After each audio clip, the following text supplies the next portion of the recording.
New Zealand బ్యాటర్ల అసాధారణ ప్రదర్శనతోనే ఓటమి పాలయ్యామని South Africa captain Temba Bavuma అన్నాడు. బౌలింగ్లో భారీగా పరుగులివ్వడం, బ్యాటింగ్లో సెట్ అయిన బ్యాటర్లు త్వరగా అవుటవడం తమ విజయావకాశాలను దెబ్బతీశాయని అన్నాడు. ఐసీసీ ఛాంపియన్ ట్రోఫీలో భాగంగా బుధవారం జరిగిన సెమీఫైనల్లో న్యూజిలాండ్ 50 పరుగుల తేడాతో సౌతాఫ్రికాను చిత్తు చేసి ఫైనల్ చేరింది. ఈ మ్యాచ్ అనంతరం తమ పరాజయంపై స్పందించిన బౌమా ప్రత్యర్థిని 350 పరుగుల్లోపు కట్టడి చేసుంటే ఫలితం మరోలా ఉండేదన్నాడు. న్యూజిలాండ్ అద్భుత ప్రదర్శనతో తమపై ఒత్తిడి తెచ్చిందని తెలిపాడు. న్యూజిలాండ్ మమ్మల్ని ఒత్తిడిలోకి నెట్టి వికెట్లు సాధించింది. న్యూజిలాండ్ బ్యాటర్లు మిడిల్ ఓవర్లలో ఆఫ్ సైడ్ క్రమం తప్పకుండా బౌండరీలు రాబట్టారు. ఈ గెలుపు క్రెడిట్ న్యూజిలాండ్ బ్యాటర్లదే. ఈ మ్యాచ్లో ముందుగా బ్యాటింగ్ చేసిన న్యూజిలాండ్ నిర్ణీత 50 ఓవర్లలో 6 వికెట్లకు 362 పరుగుల భారీ స్కోర్ చేసింది.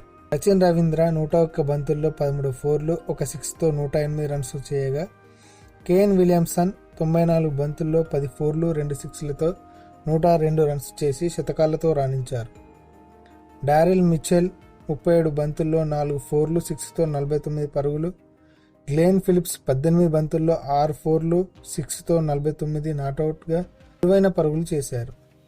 కెప్టెన్ టెంబా బౌమా 71 బంతుల్లో 4 ఫోర్లు, 1 సిక్స్తో 56 పరుగులు చేసి, రాశి వాన్ డెర్ డసెన్ 66 బంతుల్లో 4 ఫోర్లు, 2 సిక్స్లతో 69 పరుగులు చేశాడు. చివర్లో డేవిడ్ మిల్లర్ 67 బంతుల్లో 10 ఫోర్లు, 4 సిక్స్లతో 100 పరుగులు అజేయ శతకంతో ఒంటరి పోరాటం చేశాడు.